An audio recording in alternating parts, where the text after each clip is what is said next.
नमस्कार, I am Shubhajit Roy. Welcome to my YouTube channel. आज के आबार आपनादेर सामने एकटा नतून रुब्रिक निये हाजिर हलाम। आमी आपनादेर आज के दुखाना रुब्रिक्स शिखिए देब हाथे धरे। आपनारा सुंदर करे खाताय लिखे राखबेन, बार बार এই রুব্রিকগুলো প্র্যাকটিস করবেন। আশা করি আপনারা চেম্বারে পেশেন্টের কথাকে রুব্রিকে কনভার্ট করতে পারবেন যদি এরকম পান। তো চলুন বেশি কথা নয়, তো শুরু করা যাক। দেখুন, আজকে আমি যে রুব্রিকটা আপনাদের শেখাবো সেটা হচ্ছে mind indifference desire nor action of the will has no. কি বললাম? Mind indifference desire nor action of the will has no. আপনারা ডিজায়ার মানে জানেন, মানে আমাদের মনের ইচ্ছা। আমি বলবো কেটে কেটে কেটে আপনারা এটা সুন্দর করে খাতায় লিখে রাখুন। তো প্রথম আমরা ইনডিফারেন্স মানে জানবো। আমরা আমার আগের ভিডিও যারা দেখেছেন, যেখানে লেখা আছে রুব্রিক্স এক্সপ্লেনেশন নাম্বার ওয়ান, ওই 1 নম্বর রুব্রিকে ইনডিফারেন্স সুন্দর করে বোঝানো আছে। আপনারা সেখান থেকে ইনডিফারেন্স রুব্রিকটা দেখে নেবেন। অ্যাকচুয়ালি ইনডিফারেন্স কথার অর্থ হলো উদাসীন। পেশেন্ট তার রোগের চরম অবস্থায় সে সবসময় উদাসীন থাকতে চায়। আমি ইনডিফারেন্সটা বলে দিয়েছি, আপনারা দেখে নেবেন। তো চলুন তারপরে যে ওয়ার্ডটা রয়েছে সেটা হচ্ছে ডিজায়ার। ডিজায়ার মানে হচ্ছে মনের ইচ্ছা। লিখে রাখুন, ডিজায়ার মানে হচ্ছে ইচ্ছা। টু লিখুন, to express A wish for something. কি বললাম? To express A wish for something. Express মানে কি? টু এক্সপ্রেস মানে হচ্ছে ব্যক্ত করা বা প্রকাশ করা। এ উইশ মানে একটা ইচ্ছা, ফর সামথিং কিছু পাওয়ার জন্য। ধরো আমাদের এখানে একটা দুর্গাপূজা হচ্ছে, বা আপনাদের যারা যে ধর্মের মানুষ আমরা, তাদের এক এক ধর্মের এক একটা মানে হচ্ছে অনুষ্ঠান হয়। তো এই সময় আমার খুব ইচ্ছা হচ্ছে আমার একটা নতুন জামা পরার। তা আমি আমার মা বা বাবাকে বললাম, বাবা আমাকে একটা জামা কিনে দাও না, আমি জামাটা পরে মেলায় যাব। তো আমার মনের ইচ্ছা আমি প্রকাশ করছি আমার বাবা মার কাছে, বা আমি মেলায় গেলাম বাবার সঙ্গে, মায়ের সঙ্গে, বা পরিবারের কারোর সঙ্গে, অথবা আমি আমার ওয়াইফকে নিয়ে আমি মেলায় ঘুরতে গেলাম। তো আমি গিয়ে বলছি আমার না খুব ইচ্ছা করছে একটু ফুচকা খেতে। তো আমার এটা মনের ইচ্ছা, আমি আমার মনের ইচ্ছাটা প্রকাশ করলাম আমার ওয়াইফের কাছে। To express A wish for something, কোনো কিছু পাওয়ার জন্য মনের যে ইচ্ছা প্রকাশ করা, মনের যে উইশ প্রকাশ করা, সেটাই হচ্ছে ডিজায়ার।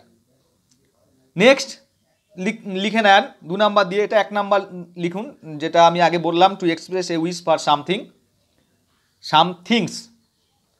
তাহলে কি লিখবেন? To express A wish for somethings, কোনো কিছু পাওয়ার জন্য মনের ইচ্ছা প্রকাশ করা। তো এবারে 2 নাম্বার দিয়ে লিখুন, to long or hope for somethings. অর্থাৎ কোনো কিছুর জন্য আমার মনের আকাঙ্ক্ষা এবং হোপ মানে কি? আশা। দেখুন, আমাদের যত আশা পূরণ হবে আমাদের কিন্তু মনে তত আশারই সৃষ্টি হয়।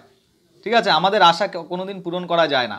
আজকে আমার বাড়ি হলো, গাড়ি হলো, এরপরে আমার মনে ইচ্ছা হলো আমার মানে এখন তো একটা মোটরসাইকেল আছে, যদি 4 চাকা হতো, 4 চাকা নিলাম, আমার পরে আরও আরও আরও আরও মনের বাসনা জাগতে থাকে।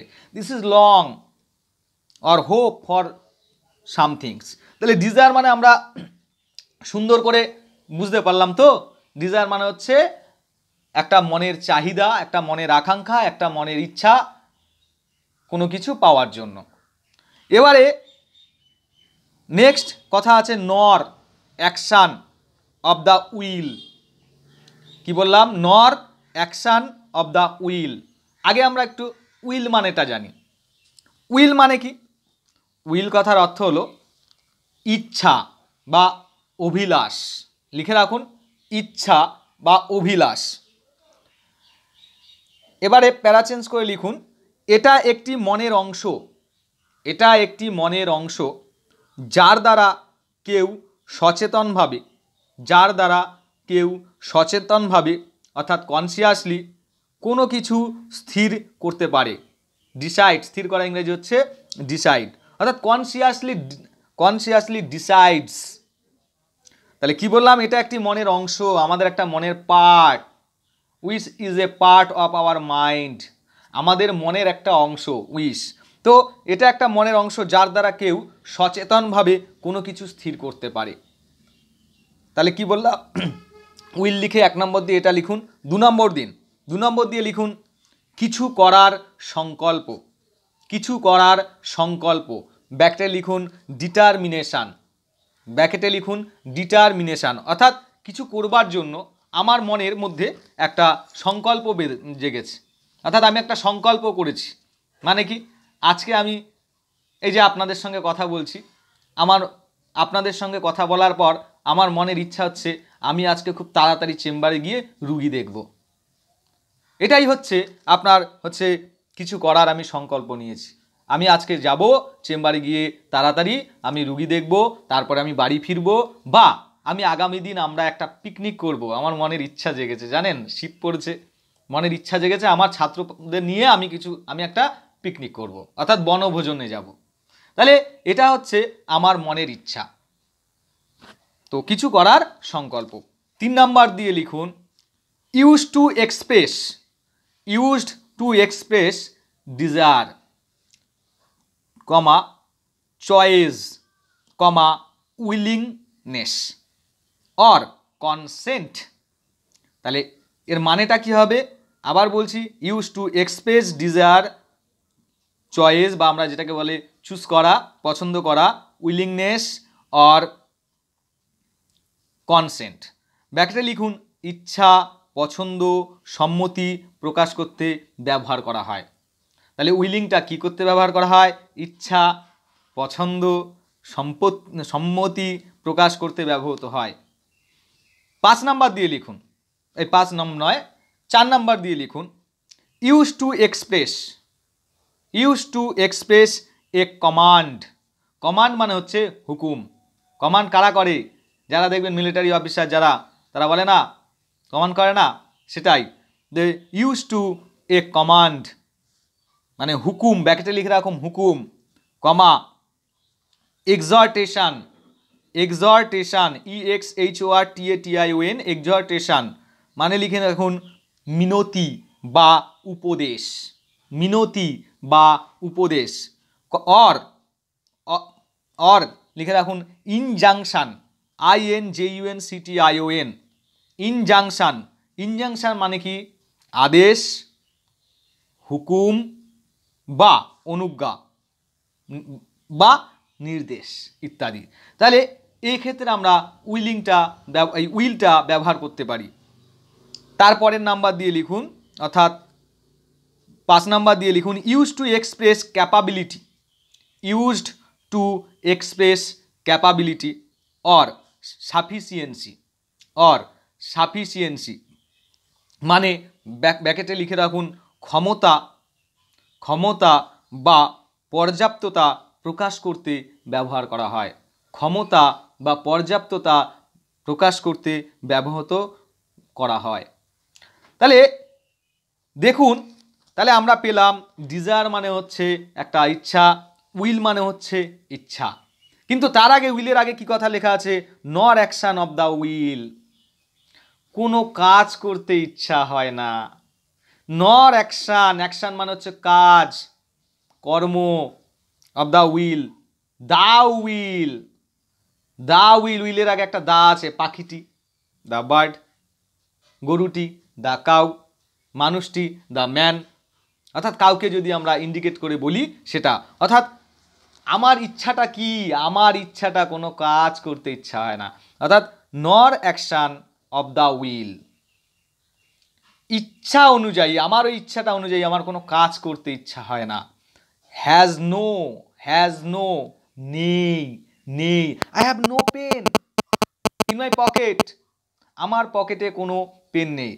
বা এটাকে আমরা বলি না যে I don't have any pen in my pocket, আমার পকেটে কোনো পেন নেই।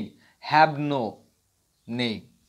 হ্যাভ হ্যাজ, আছে, হ্যাভ মানে আছে, হ্যাজ মানে আছে। তাহলে এখানে হ্যাজ বসছে কেন, হ্যাভ বসেনি কেন? কারণ একজন বোঝালে হ্যাজ বসে, মনে রাখবেন, একজন বোঝালে হ্যাজ বসে, অর্থাৎ সিঙ্গুলার নাম্বারের ক্ষেত্রে হ্যাজ বসে, প্লুরাল নাম্বারের ক্ষেত্রে বহু বচনে হ্যাভ বসে।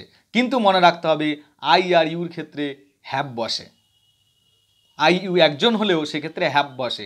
এটা একটা গ্রামাটিক্যাল ব্যাপার ইংলিশের। তো এখানে আমি বুঝিয়ে দিচ্ছি, হ্যাজ নো মানে হচ্ছে নেই, অর্থাৎ অর্থাৎ অর্থাৎ পেশেন্টের কথা বলা হচ্ছে। পেশেন্ট, যে পেশেন্টটা আমাদের চেম্বারে আসে, রুগী মানে যে রুগীটা আমাদের কাছে আসে, সেই রুগীটাই, তার রুগী, সেই রুগীটা নেই। বলছে দেখুন, mind indifference has no desire nor action of the will. যদি আমরা রুব্রিকটা এইভাবে বলি, mind indifference has no desire for action of the will, অর্থাৎ ওই পেশেন্টটার কোনো ইচ্ছা নেই তার কাজ করার। বোঝাতে পারলাম? তাহলে এবারে প্যারা চেঞ্জ করে এবারে আপনারা লিখুন, কোনো একজনের,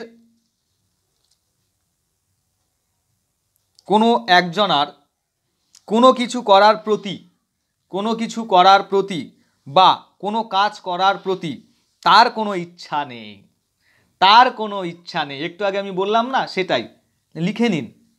কোনো অজানার, কোনো একজনার কোনো কিছু করার প্রতি বা কোনো কাজ করার প্রতি তার কোনো ইচ্ছা নেই। সে নিজে থেকেও লিখুন, সে নিজে থেকেও সেটা করতে চায় না, সে নিজে থেকেও সেটা করতে চায় না। পেশেন্ট মানে রুগী কোনো কিছু করেও না, পেশেন্ট বা রুগী কোনো কিছু করেও না, কোনো দাবিও করে না, কোনো দাবিও করে না, এবং কোনো কিছু চায়ও না, কোনো কিছু চায়ও না। আপনারা লিখে নিন, আমি পরে বুঝিয়ে দিচ্ছি সুন্দর করে। অর্থাৎ patient does nothing, does nothing demands, অর্থাৎ পেশেন্ট ডাজ নাথিং, নোথিং নয়, nothing, patient does nothing, patient কিছুই করে না, তারপরে ডিমান্ডস নাথিং, কোনো দাবিও করে না, and does not want to have any, অর্থাৎ does not want to have any মানে কোনো কিছু পেতেও চায় না, তার এই ইচ্ছাগুলোই থাকে না। এই রুব্রিকটার মধ্যে এটাই বোঝাচ্ছে। প্যারা চেঞ্জ করে লিখুন, যদি কেউ তাকে কোনো কিছু করতে বলে, কোনো কিছু করতে বলে, তখন সে কিছু না করে অলসভাবে বসে থাকে। অর্থাৎ এখানে কি বলা হচ্ছে, যদি কেউ তাকে কোনো কিছু করতে বলে তখন সে কিছু না করে অলসভাবে বসে থাকে। কিরে মা, ধরো তার শরীর খারাপ, মেয়েকে বলছে কিরে মা এটা কর ওটা কর, কোনো কিছু বলেও না, কোনো কিছু করেও না, সে অলসভাবে চুপচাপ এক জায়গায় বসে থাকে। সে কোনো কিছু আবদার বা দাবি করে না, সে কোনো কিছু আবদার বা দাবি করে না, অর্থাৎ কোনো কিছু চায় না। কিন্তু দাঁড়িয়ে দিয়ে লিখুন, কিন্তু যদি তাকে কেউ কিছু দেয় তাহলে সে সেটা গ্রহণ করে, অর্থাৎ এই ধরনের পেশেন্টরা এরা কি করে, যখন চুপচাপ বসে থাকে, যদি কিছু বলা হয়, মা, এরা বলবে না আপনাকে, মা আমার খিদে পেয়েছে, মা আমাকে খেতে দাও, মা আমাকে ওই করো, এতটাই ইনডিফারেন্স। কিন্তু আপনি যদি তার হাতে কিছু দেন, সে সেটা গ্রহণ করবে। প্যারা চেঞ্জ করে লিখুন, এখানে পেশেন্টটির কোনো কিছুর প্রতি কোনো আগ্রহ নেই। এখানে পেশেন্টটির কোনো কিছুর প্রতি কোনো আগ্রহ নেই।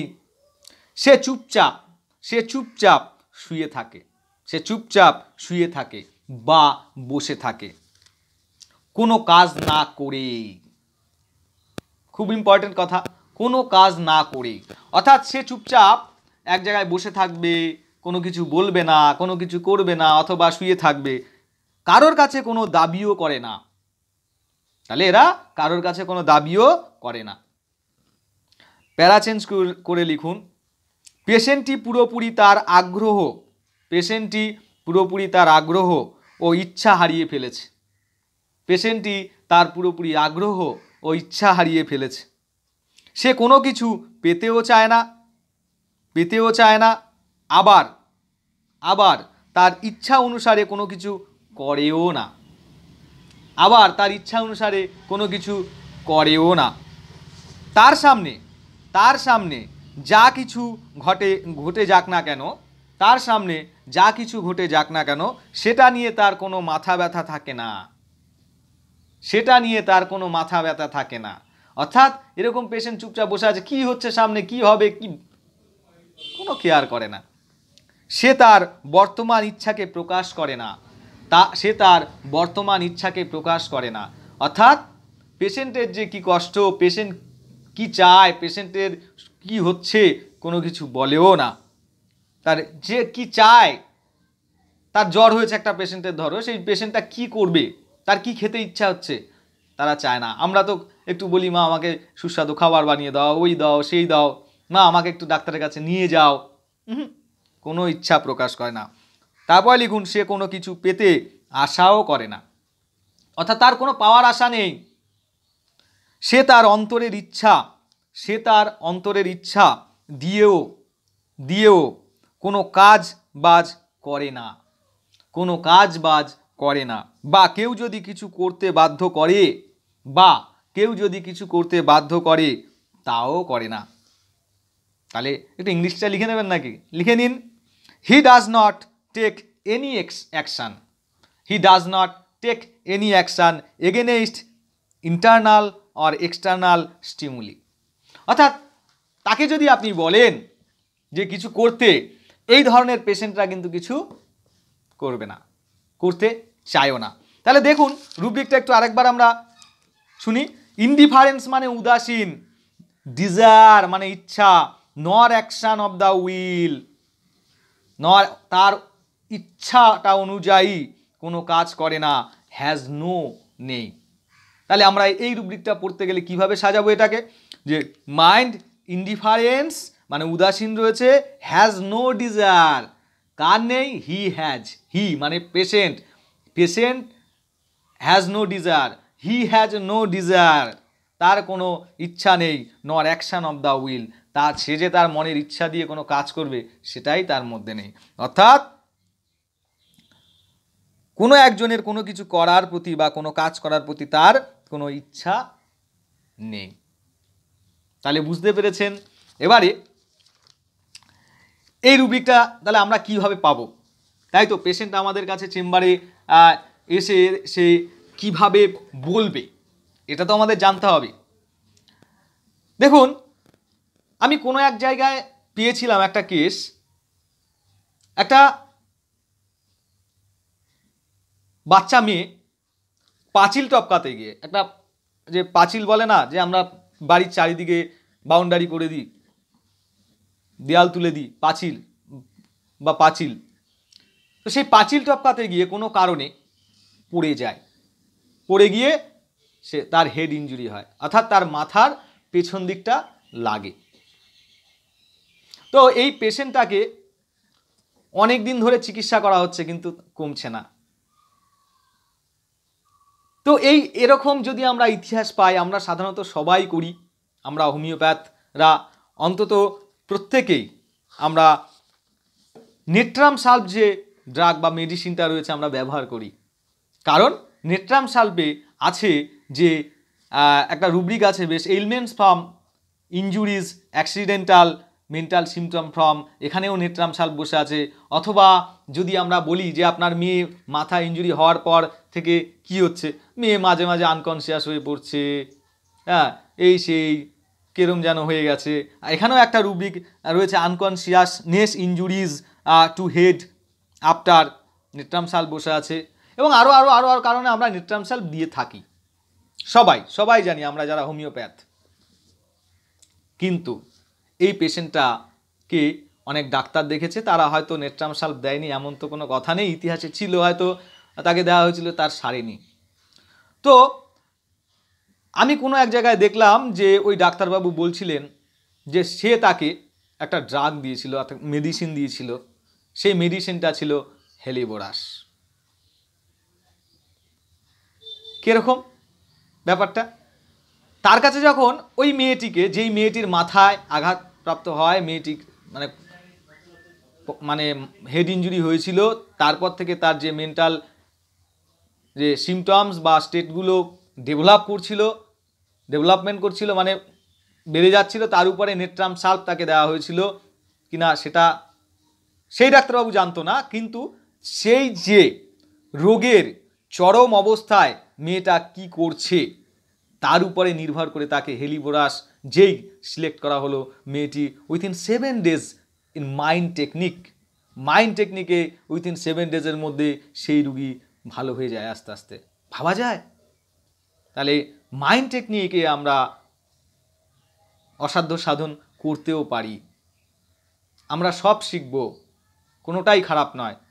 এটাও একটা সিস্টেম, পদ্ধতি, যেটা আমরা যদি আয়ত্ত করতে পারি, আমাদের প্রত্যেকের মেডিসিন সিলেকশান ঠিক হবে, কোনো আলাদা হবে না।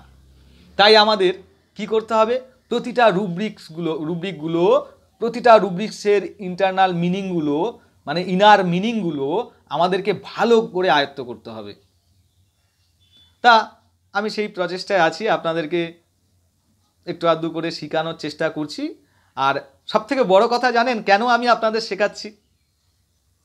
কেউ স্বার্থ ছাড়া কিছু করে না, এটা কিন্তু মাথায় রাখবেন। স্বার্থ ছাড়া কেউ কিছু করে না। তাহলে আমি কি করছি? আমার কি স্বার্থ আছে? আমার স্বার্থ আছে। আমি আগেও কোনো এক ইউটিউব ভিডিওতে আপনাদেরকে বলেছিলাম। আর সবথেকে বড় স্বার্থ কি জানেন? আমি যেটা শিখছি এই যে এই প্ল্যাটফর্মে, এই যে ইউটিউব চ্যানেলে আপনাদেরকে দিচ্ছি, আর আমি কোনোদিন ভুলব না, কোনোদিন নয়, কেউ ভোলাতেই পারবে না আমাকে। জ্ঞান দিলে জ্ঞান বাড়ে, কোনোদিন কমে না, এটা মাথায় রাখবেন। আপনি এই রুব্রিকটা শিখে যদি আরেকজনকে বলেন, আপনার জ্ঞান কিন্তু বেড়ে যাবে, কমবে না। তাই আপনারাও যা জানেন চেষ্টা করুন অন্যদের মধ্যে বিলাতে, দেখবেন আপনি যখন কাউকে বলবেন তখন কিন্তু আপনার জ্ঞান হু হু করে বেড়ে যাবে, কমবে না। যাই হোক, চলুন। তো এই মেয়েটাকে কেন হেলিবোরাস দেওয়া হয়েছিল? এই মেয়েটা যখন আসে চেম্বারে, তখন মেয়েটা চুপচাপ বসে আছে। তাকে ডাক্তারবাবু জিজ্ঞেস করছে, তোমার কি কষ্ট হয়েছে, কোথায় লেগেছে, কি হলো? মেয়েটা কিছুই বলছে না, মেয়েটা চুপচাপ বসে আছে, কিছুই বলছে না। অনেকবার জিজ্ঞেস করা হয়েছিল, মেয়েটা কিছুই বলছে না, মেয়েটা চুপচাপ বসে আছে।